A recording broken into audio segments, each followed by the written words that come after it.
在长达2000多年的时间里，中国人都靠万里长城来抵御外敌的入侵。可自20世纪后，雄伟坚固的长城再也挡不住日本侵略者的飞机、坦克和大炮。本期给大家解说的是抗日战争纪录片《我们为何而战》。该片汇集了各国随军记者从1937年到1944年拍摄的真实影像，部分镜头则来自缴获的日军胶片。由于素材的来源复杂，所以画面的亮度、对比度并不统一，看起来一或黑一或白。于是我把片中的1000多个镜头全部剪出来，再一个一个的单独调整，最后用 AI 软件对其进行了4K 修复和上色。另外，为了让大家尽量全面地了解真实的抗日战争，本期我将结合1940年拍摄的彩色纪录片《苦干》一起解说。那么，一个太平洋上的弹丸小国为何敢来侵略中国呢？这要从1927年开始说起。当时日本内阁向天皇提交了一份征服世界的操作说明书，这就是臭名昭著的田中奏折。这份奏折把征服世界分为以下几个步骤：首先是征服矿产丰富的满洲地区，再以此为跳板征服中国；接着借着中国庞大的人口和资源，打造一个后方的战争基地，然后占领橡胶和石油资源丰富的东南亚地区，继而称霸亚洲；最后再集中所有的力量干掉美国，到时西方列强自然望风而降。为了实现这个疯狂的计划，日本以资源匮乏为由向全球购买工业原料，同时依托明治维新时学习到的西方军事技术，秘密地建立了现代化的海陆空军，打造出了一个强大的战争机器。而此时中国在孙中山先生的带领下，才刚刚推翻了古老的封建王朝，像科学、工业、军事都还在起步学习阶段，且各地军阀占山为王，明争暗斗，人人都想当中国的老大，但谁也不服谁。所以在当时来说，中国这样一个涣散落后的农业国，根本无法和日本那样团结一致的工业强国抗衡。1931年，日本关东军挑起918事变，出兵占领了东北，并借着溥仪成立了伪满洲国。如此，他们便可以名正言顺地掠夺东北的矿产资源，以制造坦克、飞机等武器装备。6年后，越发强大的日本见时机成熟，于是策划了七七事变，对中国发动了全面的侵略战争。随着战火的蔓延，日军仅仅用了1个月的时间便攻下了北平和天津，甚至扬言3个月就要灭我中华。在这民族存亡的时刻，窝里斗了几十年的中国人终于团结起来，一致对外。当时蒋介石掏出家底，将嫡系精锐全部调到了上海，其他各路军阀也纷纷派兵来援，总兵力达到了100余万。而日军先后增兵到了30多万，分别在吴淞要塞、浏河、罗店等地登陆。随着战斗打响，淞沪战场就像一个绞肉机和无底洞，吞噬着中国将士的生命。阵地刚刚被打开一条缝，马上就有人舍生忘死的上前填补，重新把缺口缝合上。双方都不断地往里面添薪加柴，谁也不敢轻易退让半步。这个时候就像拔河一样，任何一方只要少使一把劲，绳子就可能被拽过去。像蒋介石的嫡系王牌师上去1天回来，就只剩下了1个团。而6万多的贵军将士伤亡就达到了4万多，2米深的战壕直接被尸体给填平了。3个月下来，中国军队的伤亡人数达到了30多万，平均3天就牺牲1个师，几乎是拿鲜血和尸体在铺路。不过日军为此也付出了惨重的代价，自此他们再也不敢妄想能在短期内占领中国。之后为了躲避日军战舰猛烈的炮火，中国军队只能退守到几公里外。而日军又派了2个师悄悄从上海南边登陆，紧接着迅速北进，包围了城区的侧翼。此时腹背受敌的中国军队是有心杀贼，无力回天，只能奉命向南京和杭州撤退。而日军为了报复中国军队的反抗，竟派飞机去轰炸上海的无辜百姓。当时城里的高楼大厦、平民楼屋都先后被夷为废墟，惊慌失色的中国人则如潮水般涌到街上。因为日本人暂时还不敢得罪西方列强，所以许多人便往外国租界逃。但租界毕竟只有那么大的地方，所以有一人能安全地逃到里面，就有1000人被阻隔在外面。在日军丧心病狂的轰炸下，无路可逃的他们只能迷茫地站着，或者没有目的地四处奔逃，期望能逃过日军的屠杀。但不少人最后还是在轰炸中丧生，或者被倒塌的建筑物活活埋掉。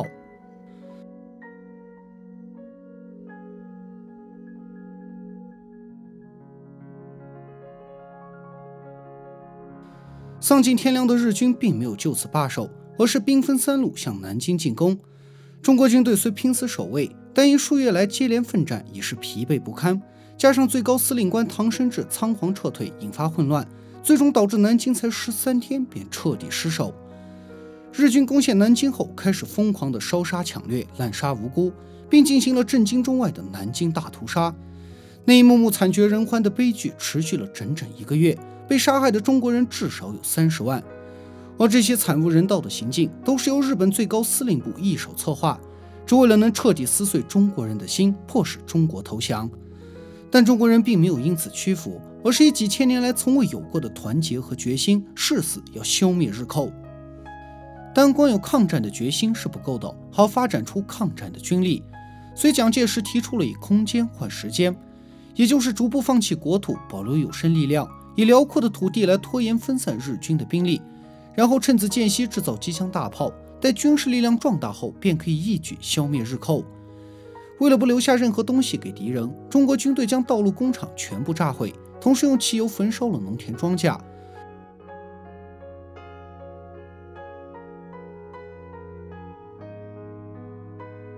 而数千万平民百姓也携着家当老小，向2000多公里外的西南地区迁移。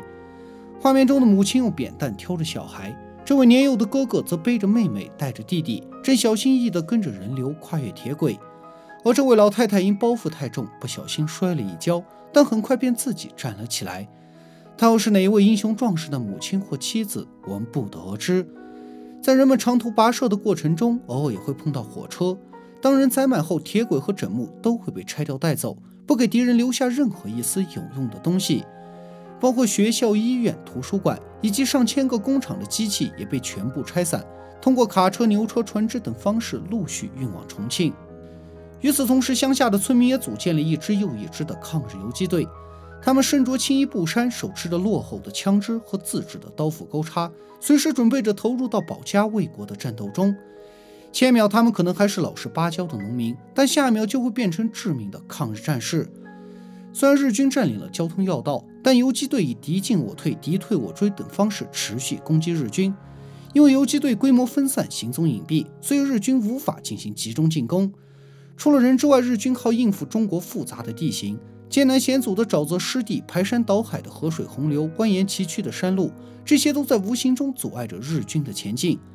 另外还有妇女和小孩组织的医疗队，他们除了负责救治伤员外，还担负着巡逻的责任，时刻警惕着一切可疑的陌生人。而国军一直坚守在抗日的前线，担负着最为重要的战斗任务。他们拿着远远落后于敌人的武器，一天只吃2顿饭，且只有大米。正如外国记者所说的一样，只要给中国军人必要的补给和装备，他们同样是这个世界上最骁勇善战的士兵。记得当初小日本号称3个月灭我中华，西方国家也认为工业强大的日本能迅速击败我们这个农业国。但是几年过去了，中国人仍然屹立不倒。全世界惊讶之余不禁纳闷，究竟是什么原因造就了这个奇迹？而今外国记者们来到中国找到了答案，他们确切地体会到了什么叫举国上下全民皆兵，什么叫地不分南北，人不分老幼。狼子野心的日本完全低估了中国人的能力，也低估了中国人抵抗的决心。如今每一个中国人都懂得了为何而战，也懂得了为国家争人格，为民族求生存。有此一念，虽千万人吾往也。随着金融机构、工厂、学校、军事等等都内迁到了西南地区，重庆也成为了战时的国都和心脏。这时鞭长莫及的日军已经无法从陆地进攻，但为了彻底摧毁中国的有生力量，他们使用轰炸机轮番对重庆进行轰炸，甚至扬言要将重庆从地图上抹掉。而曾经辉煌一时的中国空军也凋零殆尽，可他们仍驾驶着仅有的战斗机升空迎敌。虽然能击退日军的几率仅有1/1000，但飞行员们还是抱着必死的决心，义无反顾地出发了。所以什么叫民族气质？这就叫民族气质。每次日军来袭，城里的红灯笼会随着防空警报慢慢升起，以提示大家尽快躲避。镜头里的中国人并没有恐慌，而是秩序井然地在防空洞外排起了长队。另外些人则搭乘着渡船来到南岸，在更加开阔的地带躲避轰炸。从1938年到1943年，日本对重庆进行了长达5年半的无差别大轰炸，投下的炸药累计高达4000多吨。无数在炮火中丧生的中国人尸骨无存，家园也被夷为废墟。尽管如此，中国人仍然还是屹立不倒。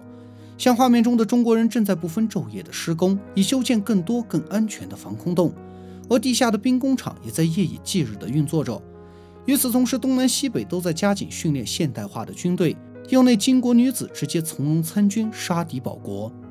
而日本要侵占的不只是中国的土地，他们还要亡掉中国人的心，亡掉中国人的文化。从1937年开始，日军对中国80%的大学进行了轰炸，学生和老师们于是纷纷带上书本教具，不畏艰险，历经几千公里内迁到了西南地区。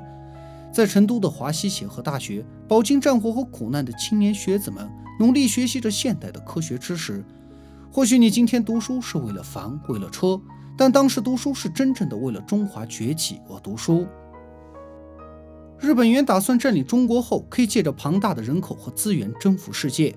但怎么也想不到中国人是如此的坚强和不屈。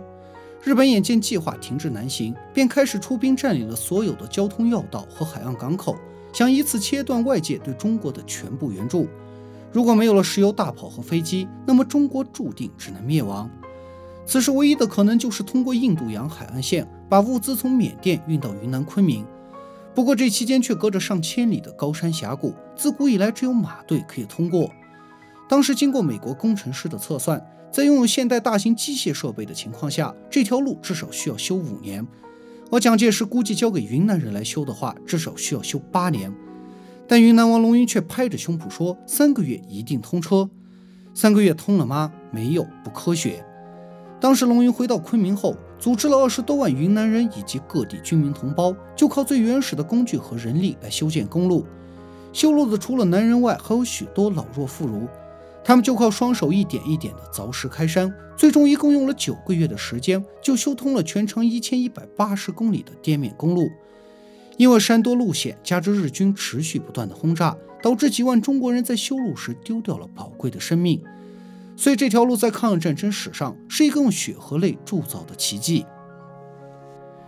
滇缅公路修通后，急需驾驶员和维修工。这是一个叫陈嘉庚的福建人在海外四处登报纸，招募了3000多个志愿者。这就是著名的南洋华侨机工团。有了他们，中国终于可以将轮胎、汽油、绷带、钢铁等各种战争物资运到国内。但中国人的运输工具除了卡车外，还有骡马以及人力扁担。而航运作为中国悠久的交通方式，也承担着重要的运输任务。在川流不息的长江上，我们随处可以见到繁忙的货船，如遇到逆流，便靠纤夫们拉着船往前行驶。或许这些运输方式看起来太过古老，可正是这一点一滴的努力，才维持住了中国抗日战争所需的补给。而苏联的援助物资则通过甘肃兰州进入国内，所以这条线被称为西北地区的滇缅公路。由于地形复杂，卡车无法行驶，所以当地人组织了2万多头骆驼以及数千辆驴车来运输物资。每次他们都需要行走数千公里，可谓是千难万险。但除此之外，别无他法。物资到达西北地区后，人们再用充气羊皮制作的皮筏通过黄河运输到抗日前线。正常情况下，一艘大型的羊皮筏子能承载50吨的货物，去时顺流而下，但返程的几百公里就只能靠人扛。因为中国人坚强不屈的抵抗，日本人占领中国的计划已然落空。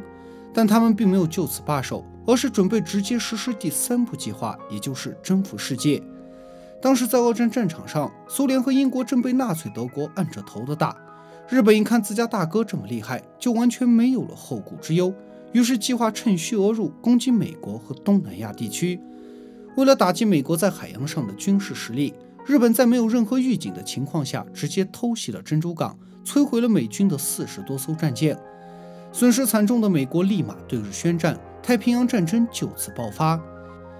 1941年，日军又派出了40万人分路进攻，一路所向披靡，直接横扫了整个东南亚，泰国、菲律宾、香港等地先后沦陷。麦克阿瑟率领的英美守军根本无力抵抗，只能向后败退，这导致滇缅公路彻底被日军切断。为了继续运输抗战物资，中美开通了一条从阿萨姆丁江到云南昆明的航线，这就是我们所熟知的驼峰航线。在3年的时间里，有65万吨的军事物资经由驼峰航线运到中国。在3年的时间里，1500多架飞机坠毁在崇山峻岭中，3000多名中美飞行员不幸遇难。到后来，飞行员甚至都不需要导航，而是沿着坠毁飞机的铝片反光直接飞。与此同时，中国从1942年到1945年，先后调集了30多万人2次出境作战，这就是历史上有名的中国远征军。就是这样一支装备武器都远远不如外国战友的军队，却先后歼灭了5万日军，收复了滇西8万多平方公里的失地。曾经参与南京大屠杀的日本第18师团，更是被孙立人带领的中国军队全部歼灭。当时不少中国将士跪地痛哭道：“南京的战友和同胞们，我们替你们报仇了。”如果用8个字来形容孙立人，那就是民族英雄，碧血千秋。在这珍贵的抗日战争历史影像中，我相信你能感受到中国人的民族精神不再是课本上的一个虚词，而是他们身上透露出来的那种不屈和决心。正如林语堂先生说的一样，几个世纪以前，中国人在长达万里的边境线上修建了雄伟的长城，以此来抵抗外地的入侵。今天侵略者的铁蹄虽然跨过了长城，但他仍然要面临一堵新的长城，那就是中国人面对外敌时坚强不屈的英雄精神。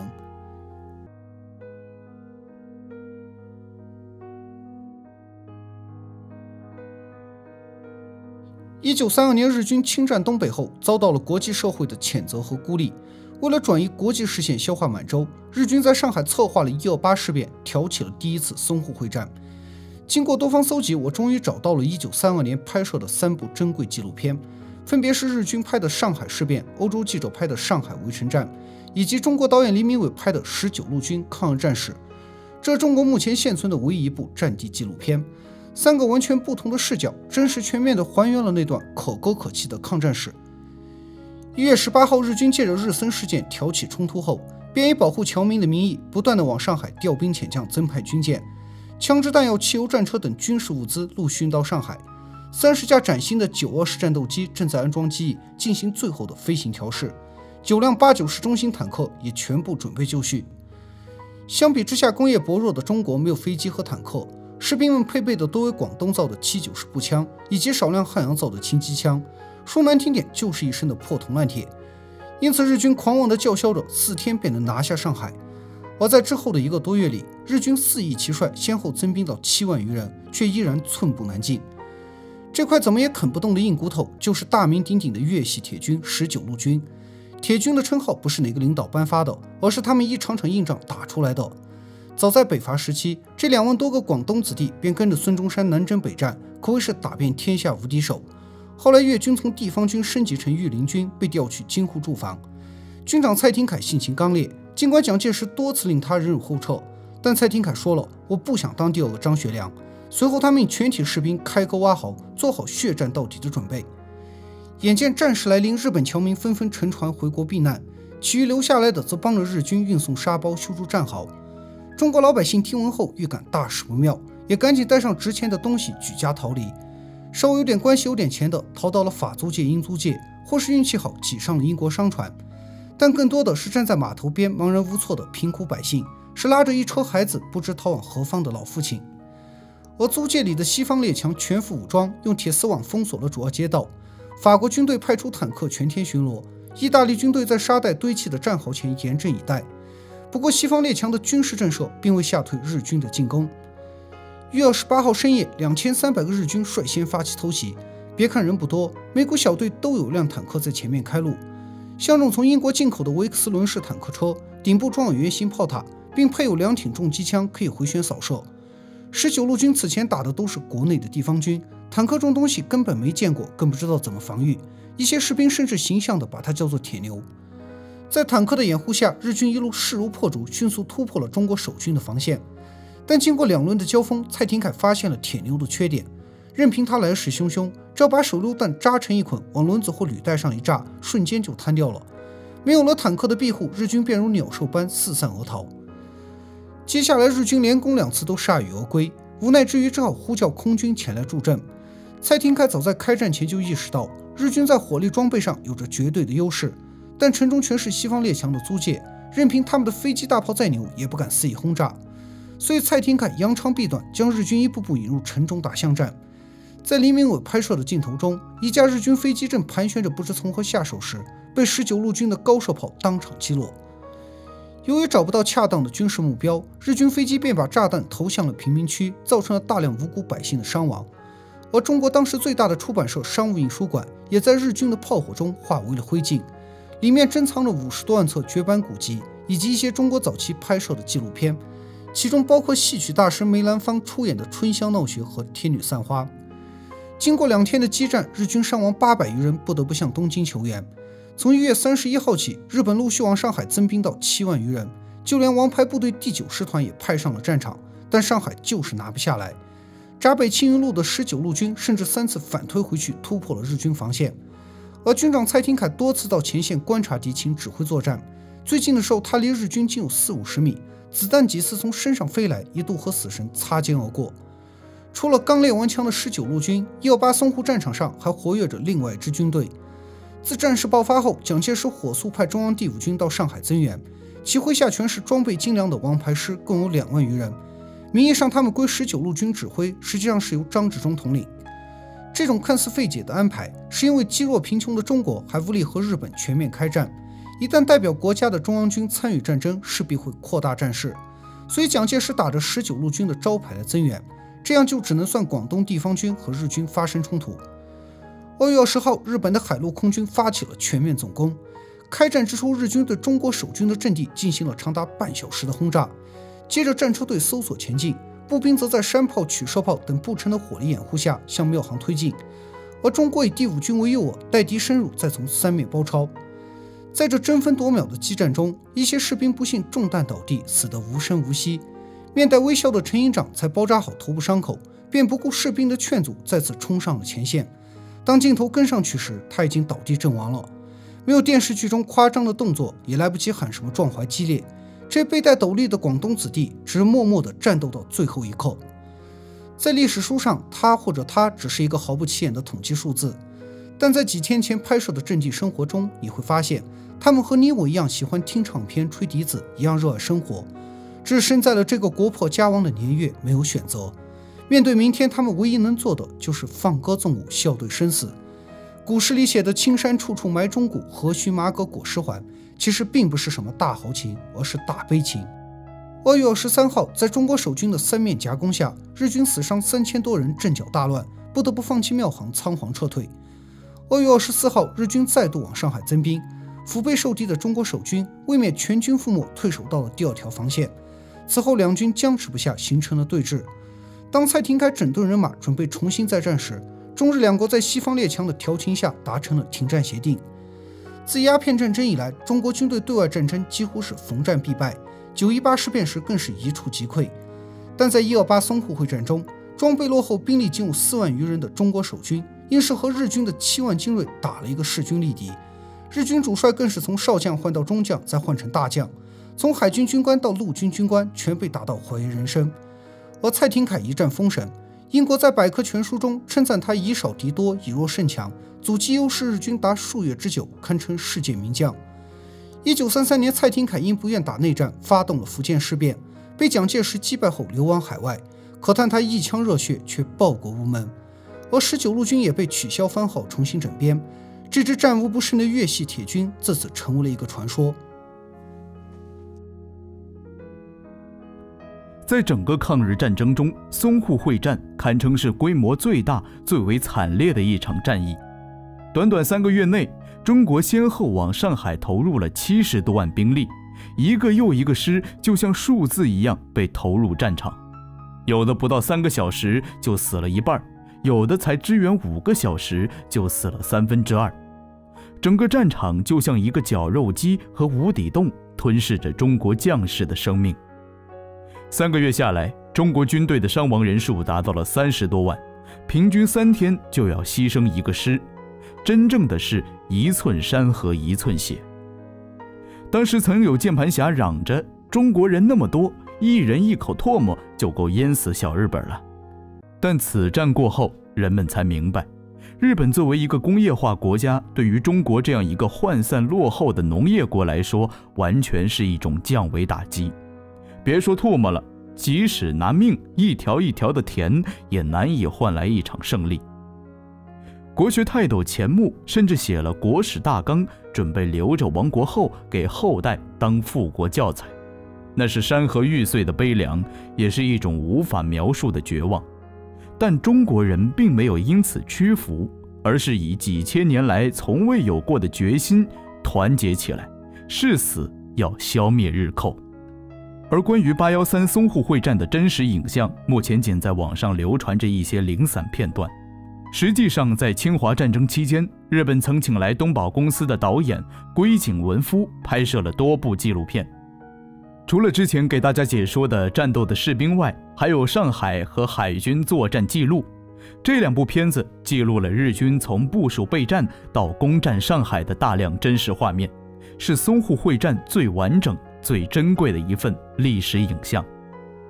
而这两部片子一直收藏在档案馆中，从未在国内公开放映，所以经过多番周折，我们托人从日本购回了这两部片子的高清复刻版。之后我们又花费大量的时间对数百个镜头进行了单独调色，再进行了 4K 修复和 AI 上色。另外，为了让大家更能全面地了解到这场惨烈的战役，本期我们将结合上海电视台出品的纪录片《生死地》一起解说。时间回到1937年7月7号，蓄谋已久的日本在北平郊外悍然发动了77事变，开始了对中国的全面侵略。随着北京、天津的相继沦陷，日军沿着长城一线迅速推进，向中国内地大举进攻。而此时的上海是山雨欲来，迟早必有一场大战。在5年前的128上海事变中，蒋介石靠着英美调停和日本签署了停战协定，所以这一次他仍对西方势力充满了期待。8月9号，2个日本军官闯入上海虹桥机场进行挑衅，被驻守机场的中国保安队当场击毙。事发之后，日本倒打一耙，不但要中国赔礼道歉惩处凶犯，还要求中国取消保安队，拆掉附近的一切防御工事。放眼天下，你也找不到这样的无赖，竟然要求让我们在自己的国土上拆掉自己的国防工事。这种无理的要求最终遭到了中国的严词拒绝。随后日军迅速往上海增援了2000多人，并加固了虹口一带的军事据点，其堡垒阵地以惠山码头为起点，沿着吴淞路一直修到了司令部，形成了一条长蛇。而蒋介石也掏出家底，派出87师和88师连夜增援上海。这2支部队由德国军事顾问一手打造，是中国当时最牛的2支陆军。他们装束整洁，训练有素，从头到脚都配备了清一色的德械装备，堪称是精锐中的精锐。8月13号，日军派出了一支小队攻入宝山路，并对江湾一带进行了炮击，淞沪会战由此拉开了序幕。随后，中国空军对于日军沿线的堡垒据点进行了狂轰滥炸，并一举炸毁了日军大名鼎鼎的重型巡洋舰出云号。经过了一上午的空中轰炸，中国军队开始向日军发起了总攻，其中87师主攻大沙场，88师则把枪口指向了日军的司令部。这是一座钢筋混凝土建筑，其围墙的厚度达到了0.8米，非常坚固。同时楼顶还安置了多门火炮，居高临下地控制着周围的3街6巷，形成了交叉火力，可谓是易守难攻。而且它还是虹口最高的一栋建筑物，楼顶的瞭望塔就如同开了上帝视角一样，能够时刻观察到中国军队的一举一动。当时88师采用逐次前进的方式，像挤牙膏一样顺着日军的外围据点一个一个地往里面进攻。为了争夺一座小小的八字桥，担任主攻的旅长黄梅兴4次发起冲锋，但都没有突破敌人的防线。仅仅1天下来，264旅便伤亡了1000多人，抬下了7位连长。临死前，他们喊的不是壮怀激烈，而是让战友再往自己身上补一枪。经过4天的血战，中国军队仍没有取得预计的战果。随着日本的增援部队不断地迫近上海，宋希濂也率领着36师从西安日夜不停地迅速赶来。他们全是清一色的德械装备，同时还拥有一样秘密武器，那就是中国刚刚组建的装甲兵团，其配备了外国最新研发的进口战车，具有相当强的突破能力。8月21号晚上，36师对于日军防守相对薄弱的惠山码头发起了奇袭。当时日军已在各个路口设立了坚固的据点，并在周围的房顶上架设了大量的机枪，形成了一个交叉火力网。起初，中国的装甲战车沿着公平路一直猛攻，很快便突破了日军的防线，但由于步兵完全跟不上，无法占领阵地，最终使战车成为了日军的活靶子。在这张著名的历史照片中，一辆中国的装甲战车正沿着狭窄的街道孤独地朝着日军的阵地冲去，其蕴含的悲壮让人不禁泪目。后来键盘军事家们常说，巷战不是这样打的，应该像斯大林格勒战役那样，在重炮的掩护下逐屋推进。但真实的战场不是玩游戏，根本没有时间等着你去点下一回合。面对日军增援部队的日益逼近，36师根本来不及穿墙破屋，唯有以血肉之躯强行冲锋。最终凭借着巨大的伤亡代价，拼命三郎胡家骥率先攻进了惠山码头。全军振奋之余，日本的2支主力师团也就在这一天抵达了上海。为了阻击登陆之敌，36师只能忍着悲愤，奉命撤退。此时局部的街巷围攻已逐渐演变为了中日主力的决战。1937年8月底，中国军队随着其他几个师的增援，在长江南岸构成了一个菱形防御地带，与日军展开了阵地战。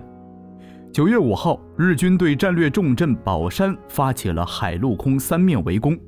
他们一边派30余艘战舰和10余架飞机对城内进行狂轰滥炸，一边则派装甲战车堵住4周的城门，最终仅仅用了1天时间便攻陷了宝山。负责死守的中国孤军一直战到一兵一卒，500多名官兵无一人投降，全部壮烈牺牲。9月11号，吴淞口一带的日军合兵一处，对罗店发起了总攻。一旦得逞，他们向南可以进攻大厂，直逼上海；向西则可以进攻嘉定，切断沪宁铁路。而更重要的是，日军只要攻下罗店，便等于完成了对中国军队的左翼包围。所以这是双方都必须要争夺的战略要地，也是决定成败的生死之地。就这样，中日双方在这个小小的罗店镇展开了决战。当时日军仅是一个步兵大队，便配备了18具掷弹筒、10挺重机枪以及4门步兵炮、2门山炮。而中国即使是最好的精锐，也就只有轻重机枪和手榴弹，像什么冲锋枪、卡宾枪，连听都没听过。至于炮嘛，全国加起来一共也就只有26门，弹药呢，则是打一发少一发，而日本则是打一发多一发，因为他们有完备的工业体系，可以源源不断地生产出来。除了武器装备差呀，单兵的素质也相距甚远。像日军一个普通的士兵都能画出详细的攻势地图，但中国士兵呢，大部分都是文盲，有的甚至连自己的名字都不会写。另外，在训练方面，日本新兵每天都要进行实战射击，1个月要消耗几百发子弹。但工业薄弱的中国既没有钱造，也没有能力造，根本不敢像日本那样浪费子弹。正是这样一点一滴的差别，最终使中国军队和日军形成了一个巨大的差距。在实际战斗中，罗店就像一个血肉磨坊一样，不断吞噬着中国将士的生命。阵地刚刚被打开一条缝，马上就有人舍生忘死地上前填补，重新把缺口给缝合上。双方都不断地往里面添薪加柴，谁也不敢轻易地退让半步。这个时候就像拔河一样，任何一方只要少使一点劲，绳子就可能会被拽过去。经过1个多月的血战，罗店已是一片尸山血海。此时中国军队投入淞沪战场的兵力已有25个师，19万人。许多从全国各地赶来增援的新兵，连名字都还不知道，便全部阵亡了。虽然武器装备远远不如日军，但他们硬是凭着血肉之躯抵挡住了侵略者的铁蹄。10月上旬，日军又派来了3个师增援上海，加之之前的2个师，人数已达到了10万人。由于罗店久攻不下，日军便顺着刘杭强渡温枣帮，朝着大厂猛攻过来。一旦得逞，他们将和市区的日军合作一处，战场形势将发生根本性的逆转。这时中国精锐王牌师经过2个多月的血战，大多已消亡殆尽，唯一能指望的也就只有各个省的地方军队了。昔日这些军阀占山为王，明争暗斗，但在民族大义面前，他们都放下了往日的恩怨，纷纷星夜驰援。10月15号，廖磊率领着大军千里奔袭，从广西抵达了上海。这是白崇禧手下最强的一支部队，因其敢打敢冲，作战勇猛，被人们称之为钢军。但在大厂一战中，由于缺乏有效的掩护，再加之日军的火力太过强大，桂军的6个师仅仅才上去了1天，便被全部打垮了。在淞沪会战中，广西先后一共出兵了100万，占到了总人口的1/10。与此同时，川军、桂军、西北军、东北军以及其他各地的军队也不远千里，纷纷赶来增援。在这民族危亡的时刻，无论天地南北，哪派哪系，都视死如归。他们脚穿草鞋，手抬马刀，一个又一个的前仆后继，以血肉之躯去抵挡侵略者的炮火。当时参谋长郭如圭曾给师长郭奎章写过一封信，说如果我战死了，等日本投降之日，你一定要乘船来吴淞口，到时如果有浪花拍击船头，那便是我来看你了。经过11天的血战，日军最终攻占了大厂，完全掌握了战场的主动权，而中国军队大势已去，并且面临着被包围的危险。后来高级将领陈诚对此反思道，说蒋介石是处处设防，处处薄弱，最后以致处处失守。此时上海市区已无险可守，但蒋介石为了博取国际同情，便准备在苏州北岸打一场给全世界看的战斗。这便是我们熟知的800壮士。从10月25号开始，这支由谢晋元率领的孤军在4行仓库里死守了4天5夜，打退了日军的9次猛攻，毙伤敌人200多个。一个负伤的中国士兵甚至抱着手榴弹跳下来，和敌人同归于尽。他们的英勇和不屈，就如同黑夜中的最后一抹光亮，激励着中国人抗日的决心。11月上旬，日军部队会合之后，对中国军队形成了合围之势，几十万将士的性命危在旦夕，而蒋介石仍幻想着靠西方势力来逼迫日本停战，所以他一直在进退之间犹豫不决。此前在和日军的决战中，他就曾多次叫停进攻，以致中国军队错失良机。如果用一句话来总结，就是政略牵扯了战略，战略影响了战术，战术最终影响了战斗。之后在多名将领的提议下，蒋介石才在11月8号下达了撤退的命令。但此时日军已杀到了屁股后面，中国军队面对着突然下达的撤退命令，根本来不及协调组织，只能仓促撤退。随着日军的狂轰滥炸，大撤退一下子变成了大溃退，就如同大坝决堤，一泻千里。在这次战役中，日军一共出兵25万，死伤人数达到9万多，而中国军队先后投入了70多万人，伤亡人数高达30多万，几乎是3条命换1条命。虽然中国付出了惨重的代价，但却打乱了日本原来的进攻方略。迫使他们从由北向南的进攻路线改成了由东向西的进攻路线。因为中国的地势是东低西高，到了巍峨的高山峡谷中，日军的机械化部队便没有了用武之地。另外还有长江天堑，中国军队可以据险而守，和日军持续作战。所以从短期的战术来看，淞沪会战是失败了，但从长期的战略来讲，淞沪会战无疑是成功的。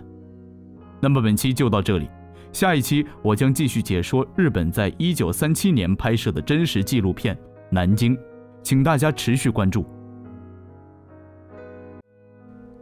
1937年日军侵占上海后，在市里举行了所谓的进城仪式，嚣张无比的他们沿着花园口一带高歌游行，日本侨民则拿着高耀旗站在两侧挥舞呐喊。除此之外，一些中国人也被逼着到现场观看。在长达几分钟的镜头里，你根本找不到一个笑脸。在他们屈辱的神色里，或许你才能体会到国歌里写的亡国奴是怎样的血泪之笔。当时日本为了宣扬国策、美化侵略，便派战地导演龟井文夫到上海拍摄了一部长达76分钟的纪录片，名为《上海事变后方记录》。随着镜头的徐徐推进，可以看到上海外滩已经停满了日本人的军舰，其中有艘搁浅半沉的中国炮舰，是清朝末年从日本订购的永健号。在淞沪会战中，日本海军一共出动了30多艘军舰。中国虽号称50多艘，但大多都是像永健号这样祖传的老古董，根本不具备实际的作战能力。日本人还没打过江，我们便自己炸成了10艘炮艇和巡洋舰，试图用来堵塞河道，阻止日军的登陆。经过日寇炮火的摧残，这座繁华的远东第一城市已是满目疮痍，许多地方几乎成片的被夷为平地。在日军初期登陆的杭州湾周围，每棵树的根部都被掘开了一个坑，一棵树就是一个机枪战壕，包括附近的坟墓也被修建成了防御工事。而中国军队曾经坚守的房屋堡垒几乎被打成了筛子，3街6巷全是用沙包垒起的防线据点，甚至连棺材都搬来做掩体。如今你方能明白，书里写的1寸山和1寸血并不是一句口号。而800壮士曾浴血坚守的4行仓库已被日军打得千疮百孔，里面还残留着中国军队吃剩的面包和牛奶。当时日军强攻了4天4夜，但却寸步难进。最后他们从墙根角炸开一个洞，像狗一样钻进去，才突破了800壮士的防线。尽管日军攻陷了上海，但英国人掌握着这里大部分的工厂和商业，所以上海的表皮是日本的，里子却是英国的。为此，日军以保护租界的名义，用大炮和沙包在周围筑起了一道道坚固的据点，并在花园桥设卡堵截，对经过的车辆和人员进行仔细盘查，除了日本人外，都必须要有通行证才能通过。这块被日军团团围住的公共租界，成了许多国人暂时安身的孤岛。小小的一隅之地，俨然成了国中之国。在3街6巷的墙壁上，仍贴有许多抗日救国的标语和海报。一些刺探军情、破坏交通的汉奸被押着游行示众，最多的时候一天要处决上百个。在日军占领的核心区域内，有专门的休息所、电影院、理发店，但其他的3街6巷空无一人，死寂的犹如一座鬼城。转角处的学校有3000多个日本小学生，他们每天除了学习一些基本的知识，还要跟着军队的教官了解枪支弹药的构造和使用方法。这种军国主义的教育，目的就是把每一个孩子都培养为战争工具。而位于虹口的司令部里，日军们正忙着清洗坦克，进行刺杀训练。一部分士兵则在整军备战，计划继续向内陆进发侵略。临行前，他们纷纷在墙上写下了自己的遗言。而那些高级军官，那些烧杀抢掠的强盗头们，摇身一变成了音乐家、艺术家。那些从废墟里传来的钢琴声，是日军的狂欢，更是中国人的悲愤。在上海城里，有数十万百姓因为日寇的炮火流离失所，只能在街边烧火做饭。一些孩子在失去了父母和所有的亲人后，只能靠捡些垃圾勉强为生。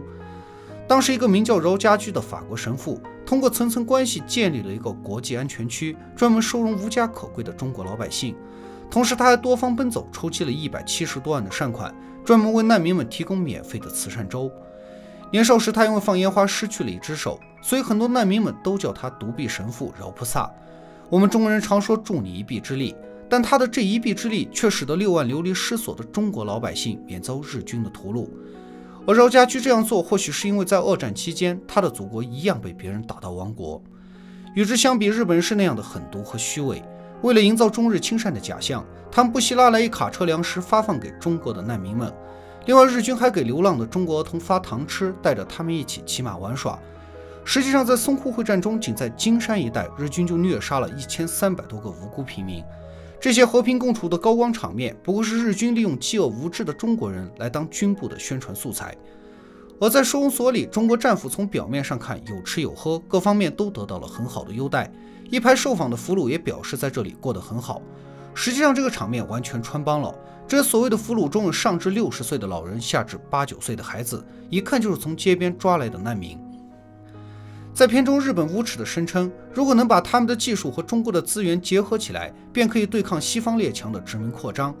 但中国对此却非常抗拒，因此日本是为了拯救东半球的未来，不得已才发动了侵华战争。其实翻开历史，你就会发现，日本人每做一件事都会安上一堆冠冕堂皇的理由，听起来是多么的高大上，实际上却连禽兽都不如。而这部纪录片最艺术的地方在于它隐隐约约的春秋笔法，有着很深层次的解读空间。从表面上看，它是一部为军部美化侵略、歌功颂德的宣传片，但满目疮痍的废墟、中国军队浴血抗战的痕迹、诡异空荡的城区、日军的亡灵孤坟、流离失所的难民、绕家居的安全区，却无一不透露出一股反战的味道。美国电影史学家艾利克评价这部纪录片是暧昧的，让人着迷。那是一种屁股和良心之间的摇摆，是于国不忠、于敌不义的痛苦。到1938年日军侵入武汉时，龟井文夫终于在拍摄中体现了非常明显的反战思想。一部战斗的士兵硬是被他拍成了疲惫的士兵，最后以致影片被禁，自己也被军方逮捕入狱。感兴趣的朋友可以查找我之前的解说。那么往后会继续搜寻这些深埋在尘埃中的历史纪录片，希望大家持续关注。1937年日军攻陷古东南京后，曾拍过一部纪录片，整个摄制过程完全在日军偷步的指导下进行。摄影师白景茂后来在回忆录中表示，他拍摄时亲眼目睹了无数中国人在长江岸边遭到日军的集体屠杀，触目惊心之余，他连续做了好几夜的噩梦。不过在军方严密的监督下，这些关于屠杀中国人的画面要么被禁止拍摄，要么被剪掉，留下来的多是对日军有利的镜头。因此这部南京战线纪录映画实际上是一部歌功颂德、掩盖大屠杀的洗白宣传片。而摄影师可能是动了恻隐之心，人用相机捕捉了满目疮痍的街道、无家可归的难民，以及那个有名的国际安全区。原片的旁白解说让我们注意废墟背后的真相。经过史学家的考证，发现这些画面和南京大屠杀照片中的背景完全吻合，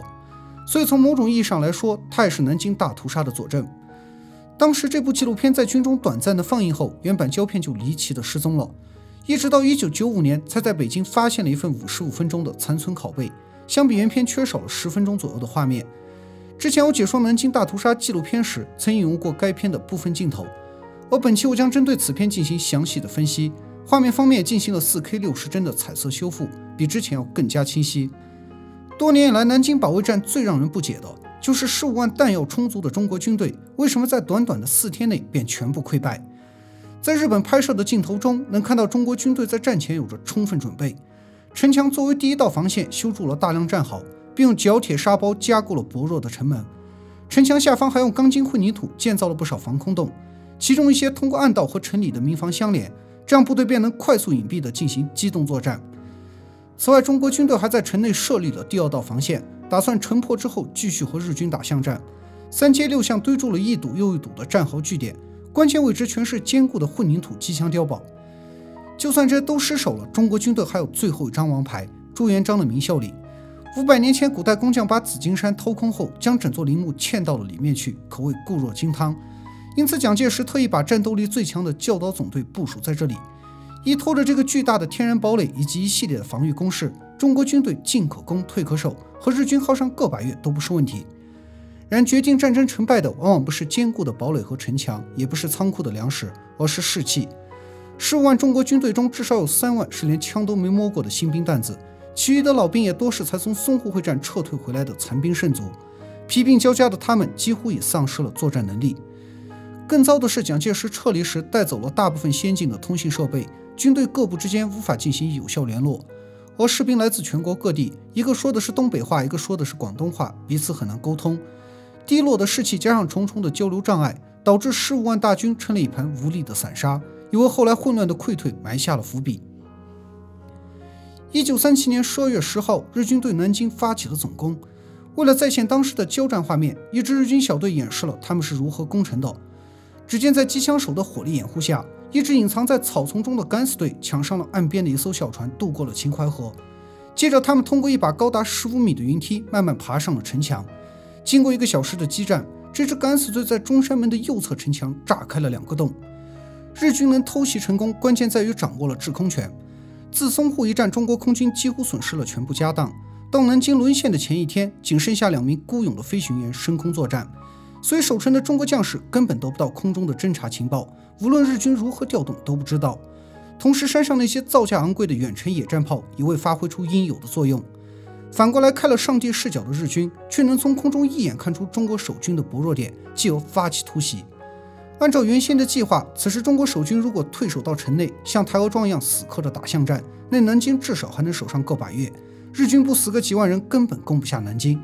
可当中国将士正与日军浴血奋战时，蒋介石却2次下令，要求最高指挥官唐生智立马撤离。结果他一跑，下面的军官也跟着都跑了。溃败的情绪瞬间像瘟疫一样蔓延到了全军，大家纷纷弃城出逃。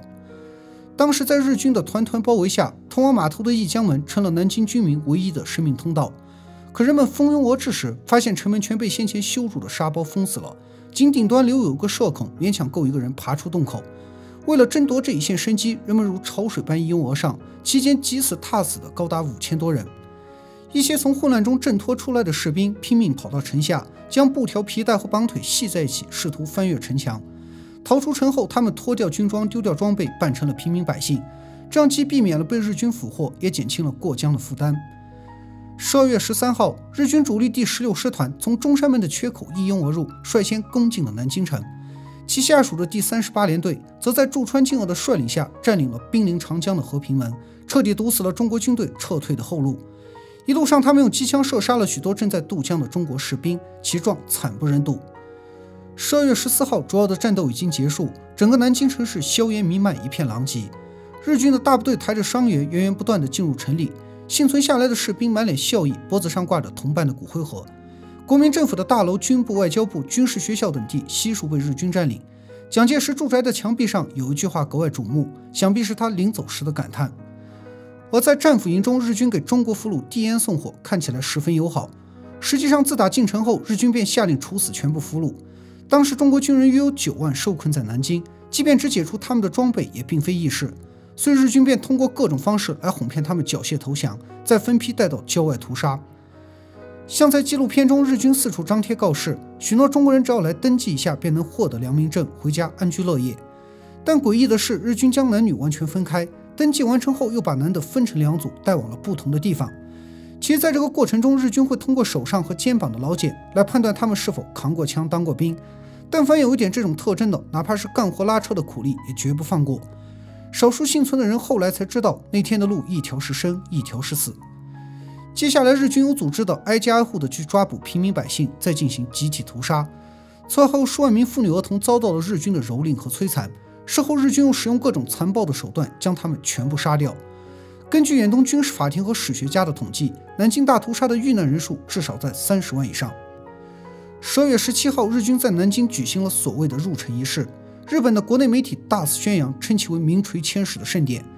下午1点，日本军方的最高将领骑着马依次而入，领头的昭襄宫鸠彦是裕仁天皇的叔叔，尾随其后的是华中战场的最高统帅松井石根。多年来，人们一直把松井石根当作南京大屠杀的头号祸首，但根据张纯如的调查，日军攻打南京时，松井石根的指挥权已经移交给了昭襄宫鸠彦，正是他下达了一系列的杀人命令。所以昭襄宫鸠彦才是南京大屠杀的头号元凶，松井石根只是罪魁之一。下午2点，松井石根带着一众将领举行升旗仪式，礼毕，全部人朝着日本东京的方向高呼天皇万岁。晚上，各部军官欢聚一堂，高举酒杯，同饮圣上赏赐的御酒。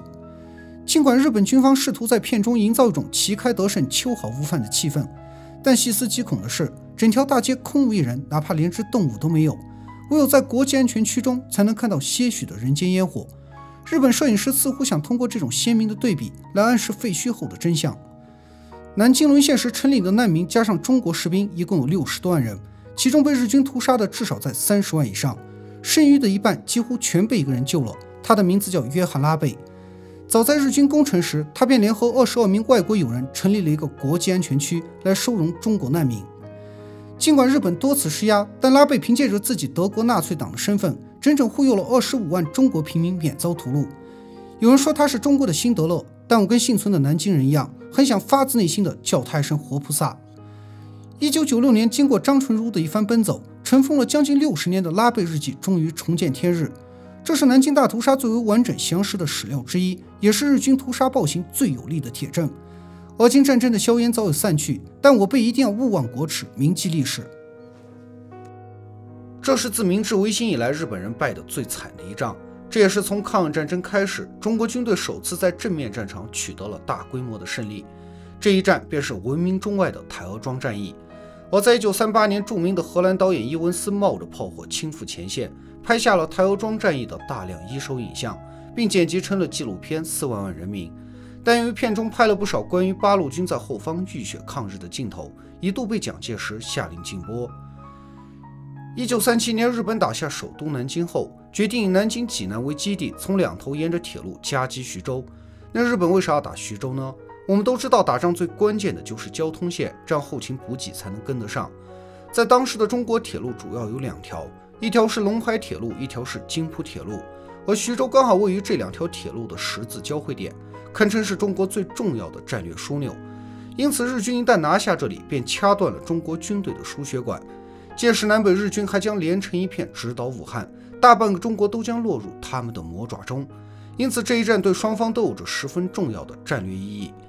但徐州是沃野平原，根本无险可守。此时历史开始指向了附近的这座千年小城台儿庄，这一带竟是连绵起伏的丘陵山谷，能有效阻止日军的机械化部队。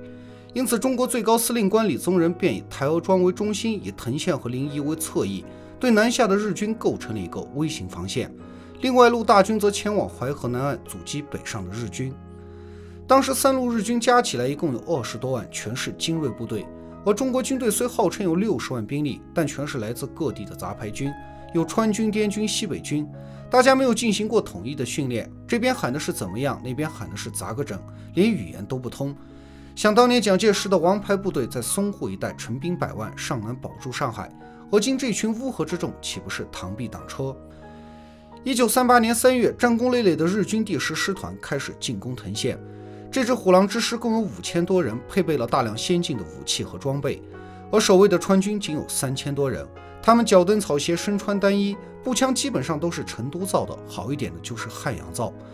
其实蒋介石根本没指望这群要饭的能打赢日本人，他的真实意图是以川军为诱饵，再让汤恩伯领着自己的嫡系精锐来收网。李宗仁说，这川军总比诸葛亮的草人好。对呀，反正都是炮灰，还挑什么高矮肥瘦？有人眼勾，就要有人来淹饵，不是他们傻到淹饵，只是为了这个支离破碎的国家，为了这个危亡的民族，愿意来演这个饵。龙文章说，答案不该是死，但他们能做的就是拿着手榴弹和日军同归于尽。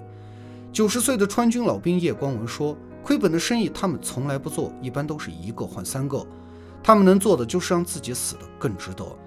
就这样，川军拼了以命换命的英勇，固守了整整4天。师长王明章身中7枪，以身殉国。但他们也歼灭了2000多个日军，为李宗仁赢得了更多的布防时间。日军连队长赤柴八重藏的中弹场景更是如神剧一般，川军1颗子弹过去就穿掉了3个人，第一个是普通日军，第二个是机枪队长，第3个就是赤柴八重藏。而面对日军强大的攻势，说好的汤恩伯又在哪里？原来他率领的精锐才刚下火车，便遭到了日军的猛烈阻击，这继而使川军完全陷入了孤立无援的绝境中。与此同时，臭名昭著的板垣征四郎也率领着日军第5师团从青岛出发，欲和第10师团形成前行攻势，进而扭成一根绳子，一举攻克台儿庄。此时此刻，临沂阻击战变成了成败的关键点。当时负责守卫这里的庞炳勋是个典型的兵油子，打仗就是为了混碗饭吃，什么民族大义、家国情怀对他来说都是扯淡。由于他没有固定的地盘，便今天跟着这个混，明天跟着那个混，等金主不行了，便继续寻找下一个，甚至把枪头调过来指向曾经的友军，堪称是抗战版的吕布。然在此战中，庞炳勋却全力以赴，和日军的2万精锐浴血拼杀，仅仅3天下来，他苦心经营了一生的兄弟家当便已折损大半。此时，李宗仁打算派张自忠前去增援。曾经两人本是师出同门的好兄弟，不料庞炳勋却受蒋介石的收买，一度将张自忠置于死地。因此，李宗仁的这个增援命令等于是让张自忠去救自己的仇人。然在这紧急关头，张自忠却不计个人恩怨，以最快的速度赶到了临沂增援。最终，这对昔日的仇人联手作战，成功打退了日军的第5师团。这继而使日军的第10师团朝着台儿庄孤军深入，为中国军队后来的胜利奠定了基础。与此同时，总指挥朱德率领着8路军在日军的后方进行袭扰，并破坏了敌人的道路和电话，切断了他们的物资供应。当时，伊文斯突破国民党的层层阻挠，用摄像机记录下了8路军将领在武汉研究作战方案以及抗击日寇的许多珍贵历史影像。而在前线战场负责守卫台儿庄的池峰城仅仅只有8000人。这支西北军虽然没有很强的火力配备，但却有2个特点，一个是善于守城，一个是让日军闻风丧胆的大刀队。3月24号，日军在飞机、大炮、坦克的配合下，向台儿庄发起了猛攻，仅仅11天便吃掉了台儿庄的大半城池，城破仅在一线之间。其实，在蒋介石的地图上，这些西北军和川军一样，都是一个数字，一堆炮灰。他们的作用就是诱使日军进入伏击圈后，再由汤恩伯领着自己的嫡系精锐进场收割。最初上级告诉池峰城只需要守3天，但一个又一个的3天过去了，说好的精锐依然没有来，打到最后连手榴弹都没有了，池峰城只能带着弟兄们拎着大刀上去和日军贴身肉搏。而总司令孙连仲却依然下令死守，说弟兄们填完了你去填，你们填完了我再来填。4月4号，携带着重武器的汤恩伯终于从侧面杀进了台儿庄。其实汤恩伯早在3月底就到达了附近，但却遭到了日军增援部队的阻击。而李宗仁认为汤恩伯就是一直在打野，以借着日军之手消解掉各路地方军阀的实力。4月7号，在中国军队的左右夹击下，日军开始全线溃败。在这场历时15天的台儿庄战役中，中国军队以5万人的伤亡代价歼灭了日军的上万精锐，缴获了9辆坦克。但池峰城并没有胜利的喜悦。战役结束后，他拿着一块雨布，默默地走到了硝烟中，把弟兄们的残肢断臂一块块地捡起来包好。而总司令孙连仲也因为台儿庄大捷获得了很多勋章，但他从不向外人提起，因为这份所谓的荣耀是一个个朝夕相处的兄弟用命换来的。而自1931年开始，日军一路所向披靡，先后占东北、攻上海、屠南京。在这国破家亡之际，台儿庄大捷就如同抗战中的一线曙光，让全国军民为之一振。各界人士纷纷组织起来为抗战捐款捐粮，甚至以身报国。而镜头中的这位老人叫孙殿修，是台儿庄战役的幸存老兵。虽年近100岁，但说起大刀队时，他依然精神抖擞，并熟练地使出了当年的大刀刀法。以他那一股凌厉的杀气，你绝不会怀疑，只要有来犯之敌，他依然会战斗到最后一刻。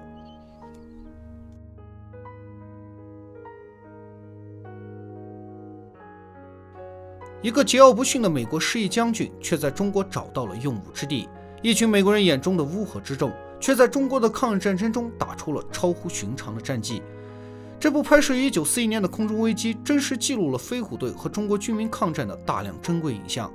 因为片中涉及到一些军事要地和空军的训练方法，所以它一直作为绝密文件被美国军方封存在档案馆中，直到2战后才逐渐公布。1940年，小日本一路所向披靡，也吃掉了大半个中国。国民政府只能抱着重庆守住最后的那点残山剩水，而一切的援华军事物资都是通过滇缅公路才能进入中国。为了切断这条中国抗战的输血管，日军从10月开始对滇缅公路进行了大规模的轰炸。而中国空军经过3年的血战，早把家底都给打光了，只能眼睁睁地看着敌机在华夏的上空任意肆虐。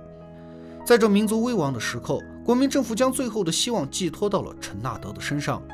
这位来自美国的空军顾问是个典型的恶愣子，凡事一言不合就开怼，从大小领导到同事都挨过他的口水。所以在美国空军混了19年，他仍然还是一个小上尉。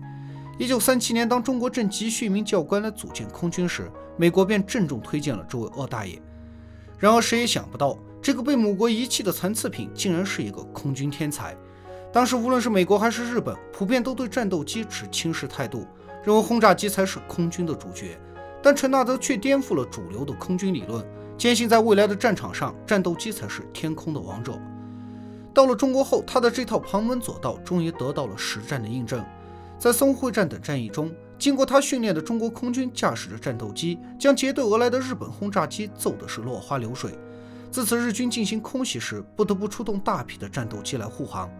然而，战争归根结底烧的还是钱和技术。中国空军再能打，也是打一架少一架。但日本空军却可以依托扎实强大的工业，源源不断地往战场投放更多的空中力量。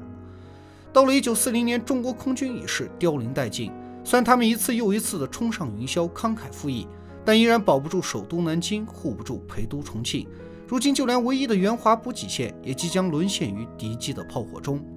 就在这国破家亡之际，陈纳德利用关系联络上了一批退役飞行员，重金聘请他们来中国上班，底薪$600，击落一架敌机还有$500的提成。要知道，当时许多飞行员在美国1个月累死累活才能苦$60，所以谁都拒绝不了这个月入过千的诱惑。但这群人也并非全为钱，毕竟生命是无价的。但要说是为了拯救世界，恐怕有些拔高了。客观地说，他们就是一群富有正义感且乐于冒险的好斗之人，是一群拿钱办事且办得非常漂亮的敬业之人。而当时美国还不愿和日本撕破脸，因此这批飞行员是以志愿队的名义进入中国，也就是说他们是自愿来的，和美国政府没有半毛钱的关系。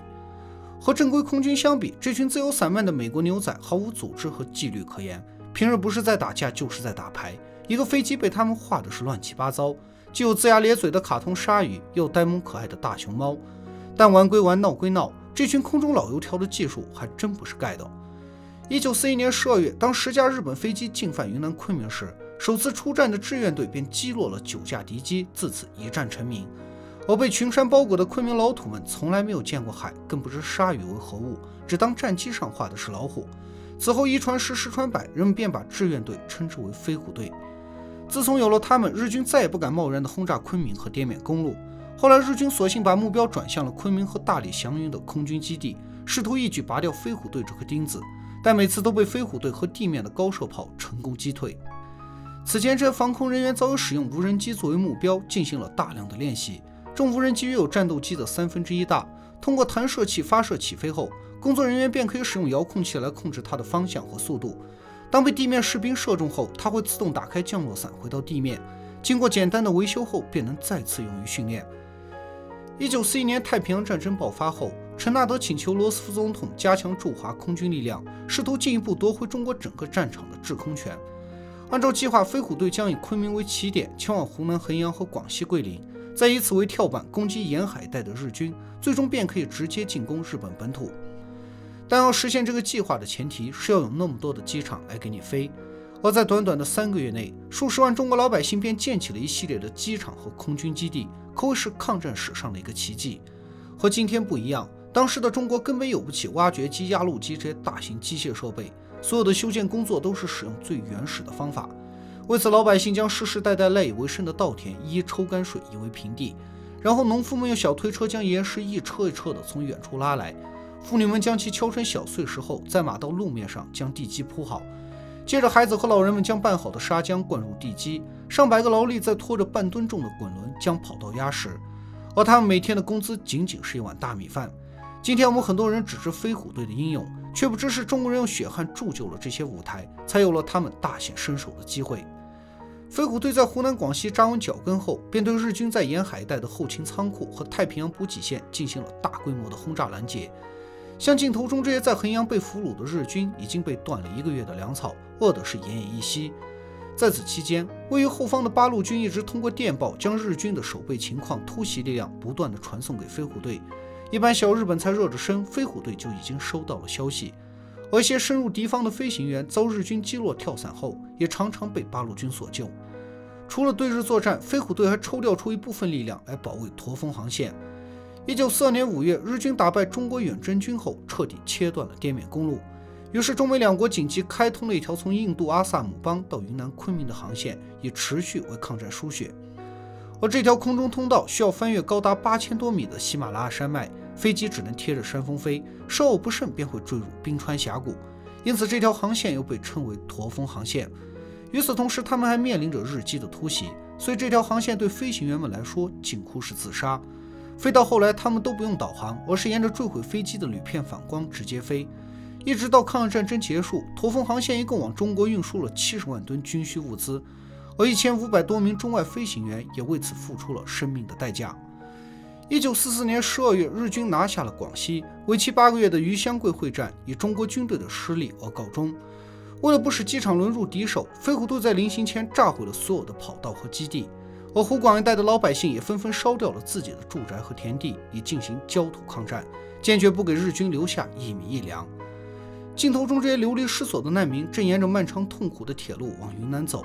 或许你会问，为什么他们不去坐火车？原因很简单，没钱。就算有钱，火车也不会拉你，因为汽车、弹药、粮食这些物资更急需运到后方保存。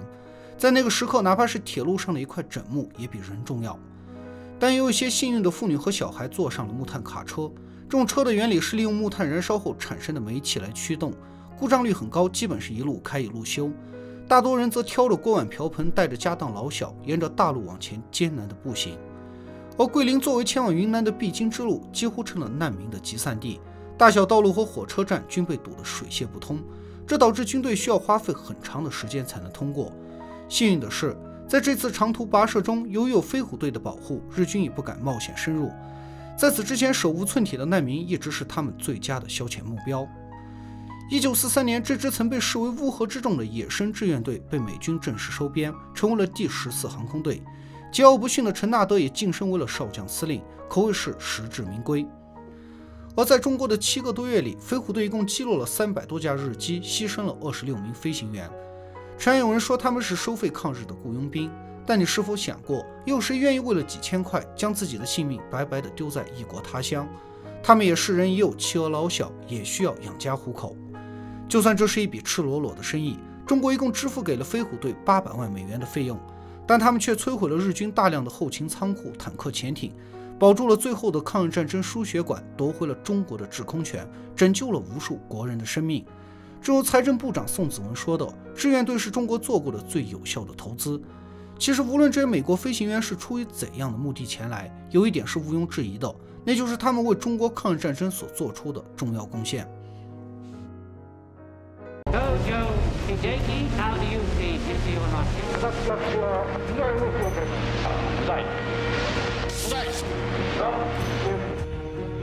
The action was to make China come to her senses, not out of hatred, but out of love. 因为这个梅津司令官的这个命令，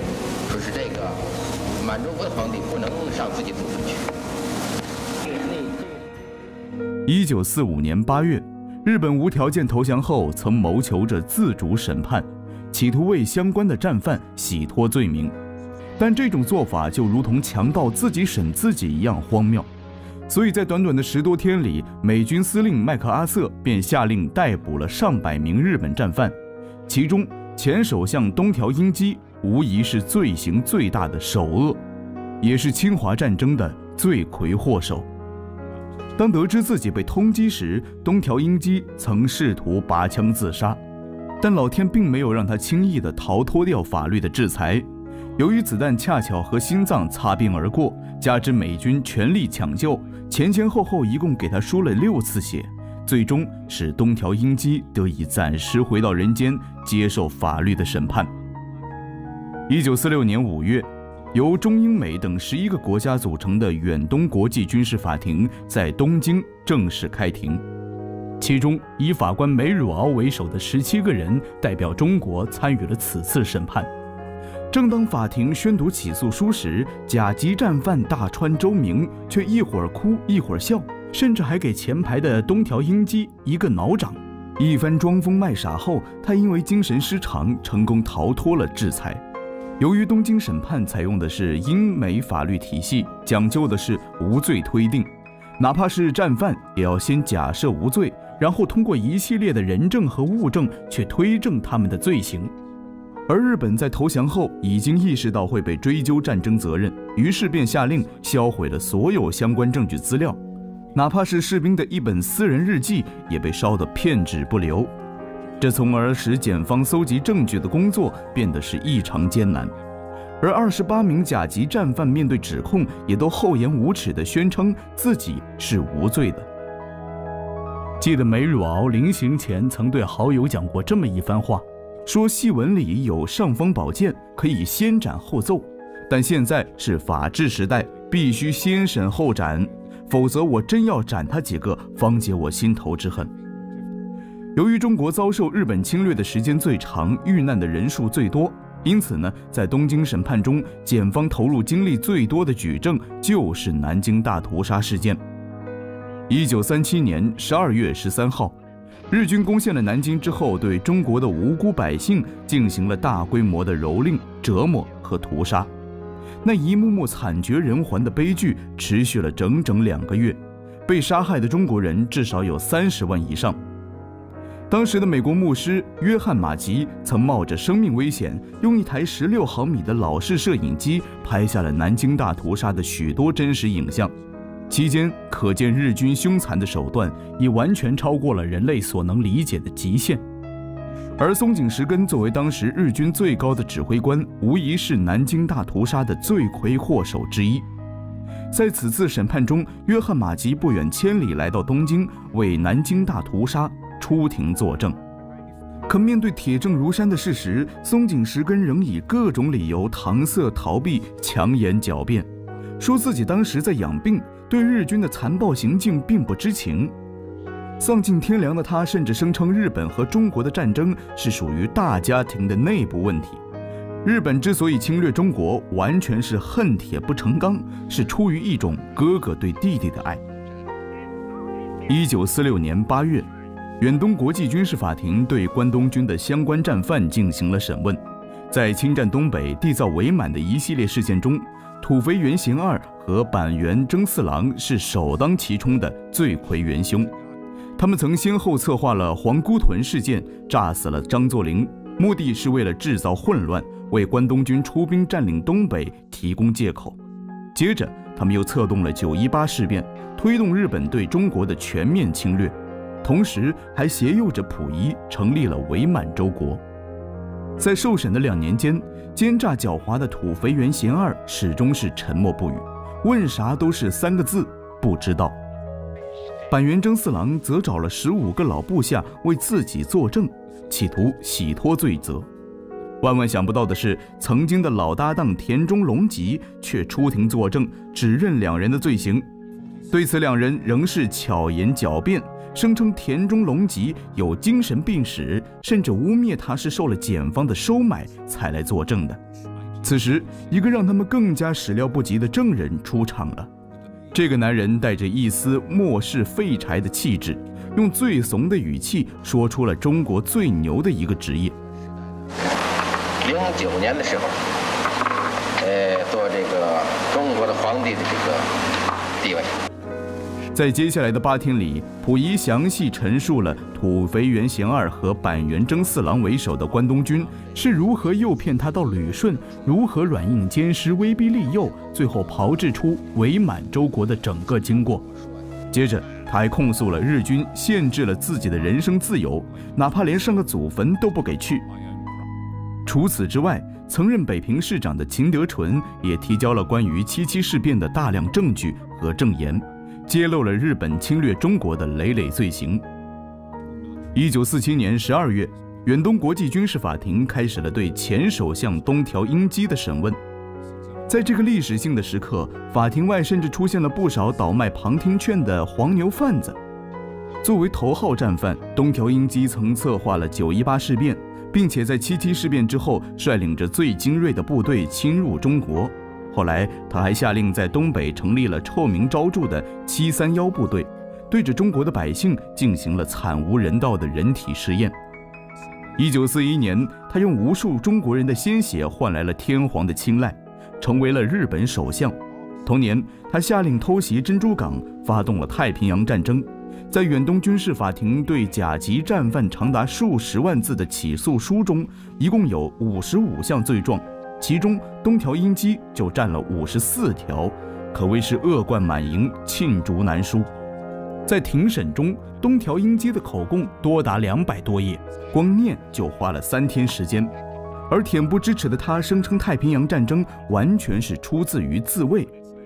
至于侵华战争呢，完全是因为日本地少人多，资源短缺，所以必须向外扩张。他的逻辑就和所有的强盗流氓的逻辑是一样的。我穷，我从小吃不饱饭，所以我就该去打家劫舍，杀人放火。1948年4月，长达2年半的审理终于结束了。接下来11个国家的法官将对如何判决战犯进行商讨。由于立场不同，利益不同，法律体系也不同，所以几个国家的法官为此产生了严重的分歧。首先，法国由于已经废除了死刑，所以不主张判处死刑。庭长韦伯则主张将所有的被告流放到一个荒岛上。美国法官虽然同意死刑，但只针对发动太平洋战争和虐待美国战俘的战犯。在这其中，最荒唐的要数印度法官，他完全把审判场当成了佛寺庙堂，认为日本战犯全体无罪，世人呐，当以慈悲为怀，用佛法感化他们。而中国法官梅汝敖据理力争，坚决主张对侵华战争的相关战犯处以死刑。最终，经过日夜磋商磨合，审判庭以6票对5票的微弱优势，同意了对7个甲级战犯判决绞刑，其中包括东条英机、板垣征四郎、土肥原行二、松井石根等人，另外还有16人被判处无期徒刑。而在东京审判中，争辩最为激烈的问题有3个。首先，日本辩方认为盟国无权对日本进行审判，因为胜者审判败者，强者审判弱者是不可能保证公平公正的，所以审判应该由与战争无关的中立国来进行。首席检察官纪南对此反驳道：今天坐在这里的11个国家，人口占到了全球的2/3，无一例外都因为日本的侵略和屠杀遭受了惨重的损失和伤害。难道这11个国家都没有资格通过这次审判惩罚战犯吗？难道我们就只能束手面对这些罪犯，让他们逍遥法外吗？除此之外，日本辩方还认为战争是国家的集体行为，不应该追究个人的责任。而在战争中，为了追求国家利益去杀人，并不属于犯罪。也就是说，战争是合法的杀人。比如东条英机下令轰炸珍珠港是犯罪的话，那么美国总统杜鲁门下令用原子弹轰炸广岛和长崎，又何尝不是犯罪呢？其实这完全是在偷换概念。首先，国家是一个抽象的概念，它的主要政策和方向完全是靠那些大权在握的官员去决定的，所以必须由他们来承担犯下的罪恶。另外，日本完全是为了自己的利益去扩大战争，并给各国人民带来深痛的灾难，而美国是为了制止战争才丢的原子弹。所谓行霹雳手段，显菩萨心肠。其次，日本辩方还认为不能以反人类罪、反和平罪来定罪，因为这些罪名都是同盟国为了此次审判才发明出来的，在此之前法律上根本没有这些相关的条文。按照法不溯及过往的法律原则，不能用事后制定的法律去惩处过去的行为，否则标榜公正的法律体系将从根本上崩溃。这番话呀，乍一听还挺有道理的。实际上呢，日本辩方完全是在玩文字游戏，钻法律的漏洞。像在第1次世界大战后，战胜国就曾主张处罚德国战犯，但德国却提出了自主审判。最终12名被告里面就有6名无罪释放，这使得那些战争狂人在后来的岁月里更加的肆无忌惮，给世界各国的人民带来了巨大的灾难。所以2战后，为了避免日本和德国的战犯逃脱制裁，盟国便补充了一些罪名，封堵了相关的法律漏洞。正如首席检察官纪南说的一样，此次审判是致力于拯救文明。如果因为法律上的争议而使战犯逍遥法外的话，那人类将会丧失生存下去的法律权利，而法律也将失去它维护正义和公平的意义。在2战期间，美国将各地拍摄的真实影像汇集起来，制作了纪录片《我们为何而战》。该系列公开放映的有7部，而第8部《认识你的敌人日本》自1945年制作完成之后，便被麦克阿瑟下令禁播。一直到1977年才在小范围放映。按照官方的说法呢，该片才制作完，美国便向广岛和长崎喂了2颗原子弹。随着日本投降，也就不必再通过影像来鼓励军民参战了。但我个人认为，这只是一种敷衍的说法，其中肯定还有许多不为人知的考虑。对今天来说呢，该片无疑是一份珍贵的历史影像，同时也让我们能彻底地了解到日本军国主义的成长史，以及侵华战争的前后始末根本原因。而该片的影像来源复杂，亮度对比度并不统一，看起来一会儿黑一会儿白，所以我们花了大量时间将原片的600多个镜头全部剪出来，再一个个单独调整，最后又用 AI 软件进行了高清彩色修复。相比起旧版解说，本期在画面观感上有了很大提升，文案方面也进行了相应的修改和完善。现在让我们先随着镜头来看看典型的日本士兵，他们的平均体重只有53公斤，身高呢则在1.6米左右，但携带的弹药补给却在27公斤以上，超过了体重的一半。对比当时的西方军队，日军的装备老旧过时，训练的方法呢也不够专业，但他们的忍耐力却非同寻常，几乎能像机器一样翻山越岭，趟水过河。而更可怕的是，日军一旦上了战场，便跟疯子一样往前冲，根本不怕死，甚至常常发动自杀式的进攻，因为他们满脑子都是效忠天皇，认为死在战场上就是一种无上的光荣。包括妻儿老小也不会为此伤心落泪，反而还把他们的骨灰视为一种骄傲。或许今天看来这是一种非常荒谬的行为，但如果你了解日本历史的话，便会明白日本人为何对天皇会有这样一种狂热的崇拜和信仰了。首先，按照日本的神话传说，初代天皇神武在上古时代统一了日本列岛，将其治理成了一个繁荣的王国。他自称是天照大神的后代，和所有普通百姓的血脉都是相互关联的。也就是说，所有的日本人都是一体的，都是神的后代，他们流淌着是比其他民族更为高贵的血液。而日本地少人多，地震频发，极度匮乏的资源使得他们自古以来便有着开疆扩土的欲望和野心。当时神武天皇就说过这样一句话，叫兼六合以开都，演八鸿而为羽，不亦可乎，简称为八鸿一羽。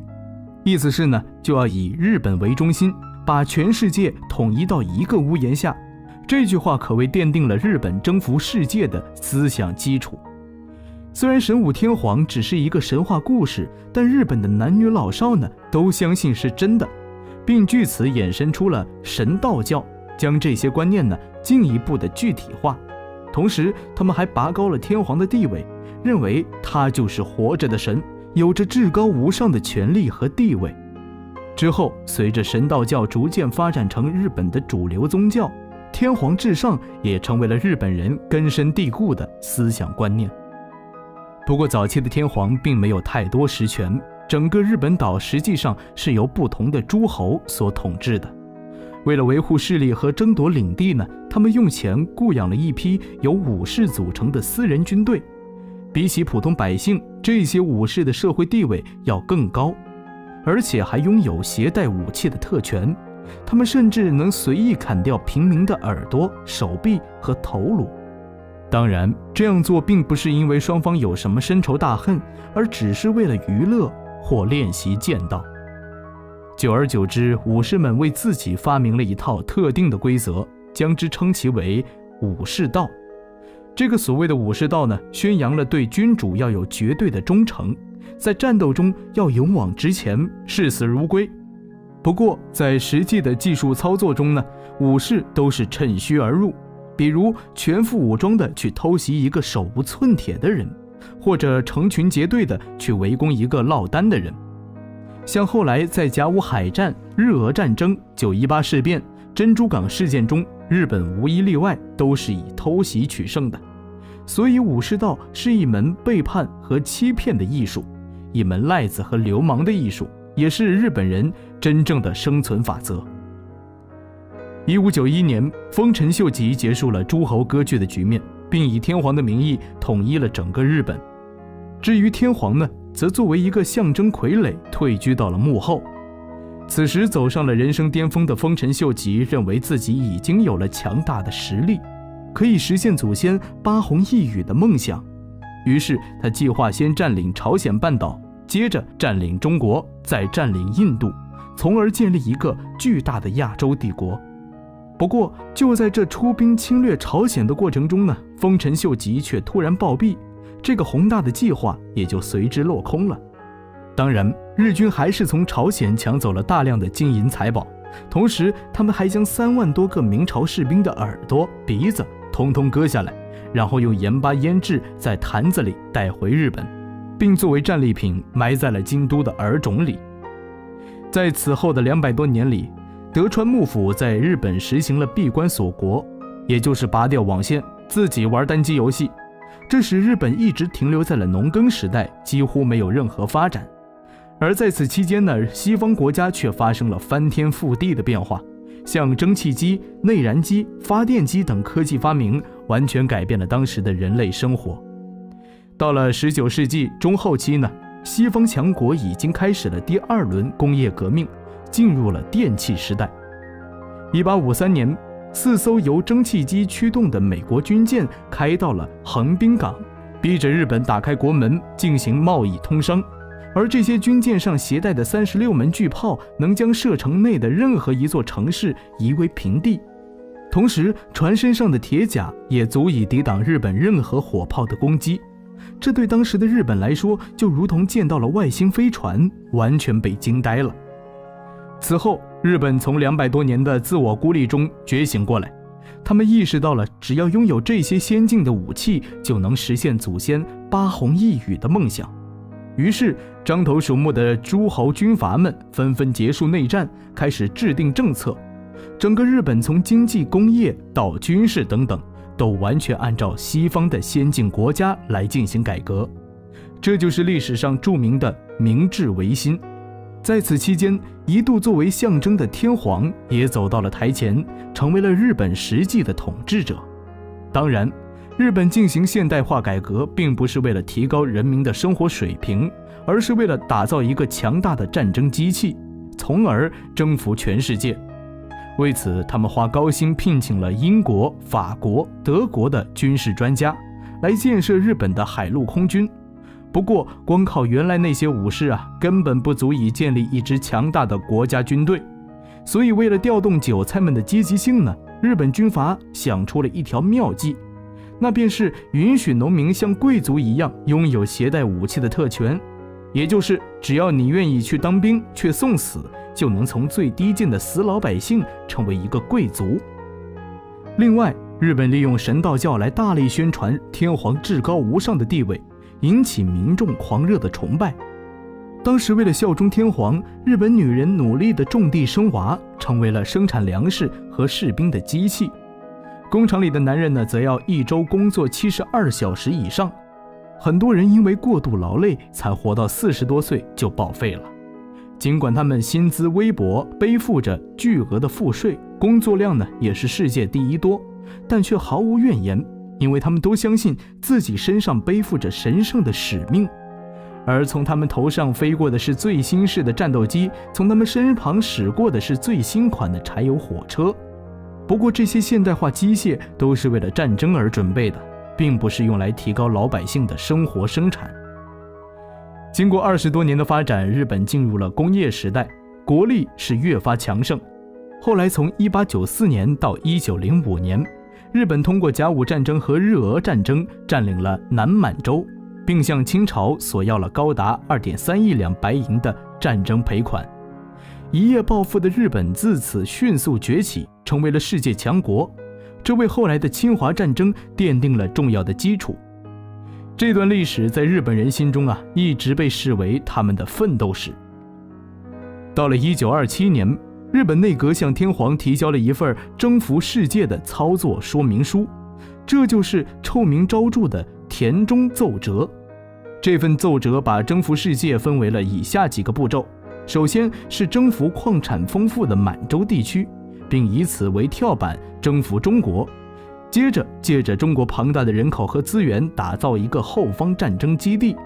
然后占领橡胶和石油资源丰富的东南亚地区，继而就可以称霸亚洲。最后呢，再集中所有力量干掉美国。那时西方列强自然就望风而降，祖先八焔一宇的梦想即可实现。当然，要打造这样一个强大的战争机器呢，还需要很多的钱。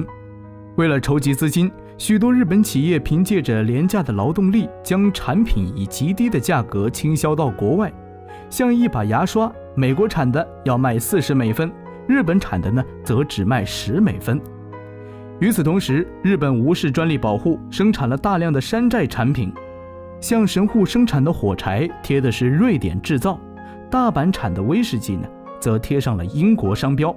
另外，他们还把丝绸倾销到了丝绸之都意大利，把布料倾销到了纺织之乡英国，他们甚至把美国国旗倾销到了美国。通过把廉价的山寨产品出口到外国，日本赚取了大量的财富。但他们并没有拿这些钱去购买外国的汽车、冰箱，也没有拿来为国人建造更好的住宅，改善生活条件，而是大量的进口石油、废铁、橡胶、铝材等战争资源，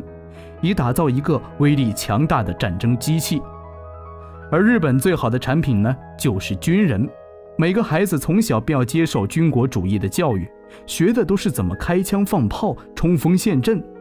而更可怕的是，在军国主义长期洗脑之下，他们相信自己就是神的后代，流淌着的是比其他民族更高贵的血液。生而为人的唯一使命，就是为天皇奉献出自己的生命，为日本八焔一宇征服世界的伟大梦想添砖加瓦。1931年，日本经过多年的准备和谋划后，对中国发动了侵略战争。关于这一段惨痛的历史，我之前曾解说过，感兴趣的朋友可以点开我的头像主页查找观看，这里就不再赘述了。到了二战末期，节节败退的日军仍拒不投降，喊着要1亿玉碎，意思就是呢，全国人宁可战死，也要和美国同归于尽。于是美国就朝着广岛和长崎喂了2颗原子弹，然后就没有然后了。1945年，日本投降后，麦克阿瑟认为日本军国主义的根源之一就是神道教。正是因为神道教2000多年来的存在，才使得天皇至上的观念深入人心。所以麦克阿瑟下令拆除了日本所有有关于神道教的建筑物、纪念碑，并取消了相关节日。同时，他还让裕仁天皇发布了人间宣言，以告诉全国民众，所谓的天皇只是一个人，一样会吃喝拉撒，而并不是什么神。次年2月，裕仁天皇一改往日高高在上的神秘姿态，开始到各地周游。此时人们才发现，这个清瘦矮小、气质猥琐的男子和那个想象当中超凡入圣的君王啊，根本不沾边，甚至有人形容他长得就像个镇长。所以啊，原子弹只是消灭了日军的肉体，但麦克阿瑟却是从精神思想上来瓦解日本的军国主义。而今，日本的军国主义仍是阴魂不散，有一股死灰复燃之势。所以我们要不忘历史，牢记国耻，并且也要做到知己知彼，因为如果还有那一天，我们才会百战百胜。